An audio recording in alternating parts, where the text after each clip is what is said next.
saja saya akan memaparkan materi hasil diskusi kami yang berjudul ciri penelitian kuantitatif. Yang pertama yaitu pengertian penelitian kuantitatif. Pendekatan kuantitatif merupakan pendekatan penelitian yang mendasarkan diri pada paradigma post-positivis dalam mengembangkan ilmu pengetahuan.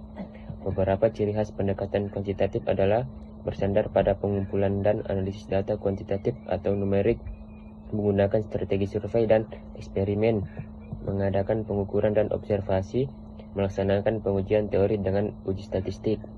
Penelitian kuantitatif berusaha mencapai pemenuhan objektivitas dengan cara mengurangi kemungkinan adanya bias. Penekanan pendekatan kuantitatif pada dimensi netralitas dan objektivitas diwujudkan dengan bersandar pada prinsip replikasi, merujuk pada prosedur yang sudah terstandarisasi, mengukur dengan menggunakan angka, dan menganalisis data tersebut dengan perangkat statistik. Penelitian kuantitatif merupakan penelitian di bidang ilmu-ilmu eksakta dengan aktivitas yang didasarkan pada disiplin ilmiah dari masing-masing ilmu.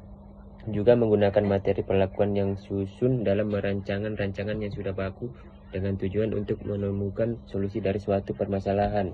Yang kedua yaitu ciri-ciri penelitian kuantitatif. Adapun ciri-cirinya yang pertama, kejelasan unsur tujuan, pendekatan, subjek, sampel, dan sumber data. Tujuan penelitian kuantitatif harus jelas dan terstruktur. Yang kedua, pendekatan. Pendekatan kuantitatif mengharuskan penggunaan data numerik atau statistik. Yang ketiga, subjek. Subjek penelitian dalam penelitian kuantitatif biasanya berupa individu, kelompok, atau objek yang relevan dengan tujuan penelitian. Misalnya, jika penelitian bertujuan untuk mengukur kepuasan pelanggan, maka yang subjeknya adalah konsumen yang membeli produk tersebut. Yang keempat, sampel. Sampel harus dipilih dengan cara yang sistematis dan representatif untuk memastikan hasil penelitian dapat digeneralisasi ke populasi yang lebih besar. Yang kelima, sumber data. Data yang digunakan dalam penelitian kuantitatif bisa berupa data primer atau langsung dari sumbernya, seperti wawancara terstruktur atau survei, atau data sekunder, data yang sudah ada, seperti data statistik dari laporan pemerintah. Yang kedua, langkah penelitian. Dalam penelitian kuantitatif, langkah-langkah penelitian harus disusun secara rinci dan matang sejak awal. Langkah-langkah tersebut biasanya meliputi perumusan masalah, penentuan hipotesis, desain penelitian, pengumpulan data, analisis data, dan kesimpulan. Yang ketiga itu hipotesis jika memang diperlukan. Hipotesis dalam penelitian kuantitatif adalah dugaan atau pernyataan awal yang akan diuji. Hipotesis ini menggambarkan hubungan atau perbedaan antar variabel yang dihipotesiskan sebelum data dikumpulkan. Yang keempat, desain penelitian. Desain penelitian dalam pendekatan kuantitatif harus jelas dan sistematis, karena desain ini akan menentukan bagaimana data akan dikumpulkan, dianalisis, dan diinterpretasi. Ada beberapa desain penelitian kuantitatif yang umum digunakan antara lain yaitu desain eksperimental, desain deskriptif, desain korelasional. Yang kelima itu pengumpulan data. Pengumpulan data adalah langkah kunci dalam penelitian kuantitatif. Teknik pengumpulan data yang digunakan harus sesuai dengan tujuan penelitian dan desain yang telah ditentukan. Beberapa teknik-teknik pengumpulan data dalam penelitian kuantitatif adalah kuesioner, survei, eksperimen, dan observasi sistematis. Yang keenam adalah analisis data. Analisis data dalam penelitian kuantitatif melibatkan teknik statistik untuk mengelola data numerik yang telah dikumpulkan. Analisis data bertujuan untuk menguji hipotesis, menemukan pola, atau menjawab pertanyaan penelitian. Beberapa teknik analisis data kuantitatif yang umum digunakan antara lain uji statistik. Yang kedua, regresi, analisis deskriptif, penyajian data. Baik, di sini saya akan melanjutkan materi yang telah disampaikan oleh rekan saya. Judulnya yaitu proses penelitian kuantitatif.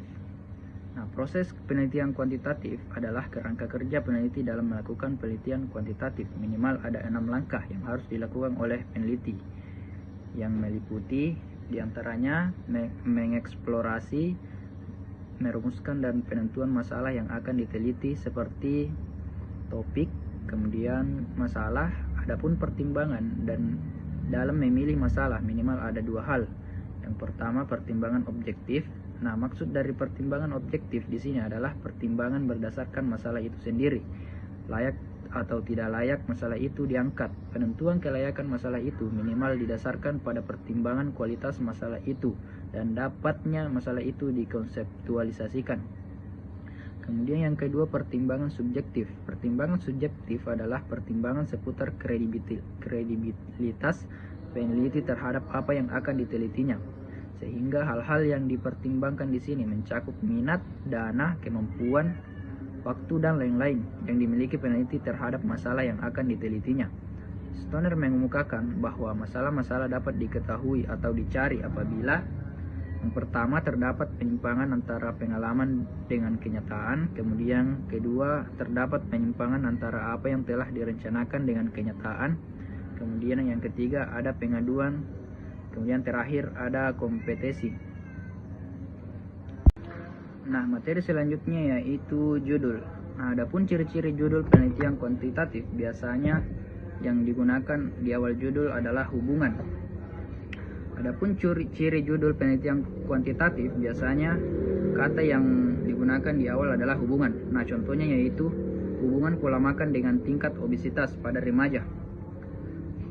Nah, di mana pola makan ini sebagai variabel independen X dan tingkat obesitas sebagai variabel independen atau Y. Nah, variabel independen ini adalah variabel yang dimanipulasi atau diubah oleh peneliti. Sedangkan variabel dependen adalah variabel yang diukur atau diamati. Kemudian selanjutnya, kata yang biasanya digunakan di awal judul yaitu kontribusi. Nah, contohnya yaitu kontribusi motivasi kerja terhadap produktivitas karyawan. Nah, motivasi kerja ini adalah variabel independen atau variabel X. Sedangkan produktivitas karyawan adalah variabel Y. Nah, selanjutnya kata yang biasanya digunakan di awal judul yaitu pengaruh. Contohnya yaitu pengaruh media sosial terhadap konsentrasi belajar siswa, yang dimana media sosial ini adalah sebagai variabel independen dan konsentrasi belajar sebagai variabel dependen atau Y. Mungkin itu dari saya kembalikan ke moderator.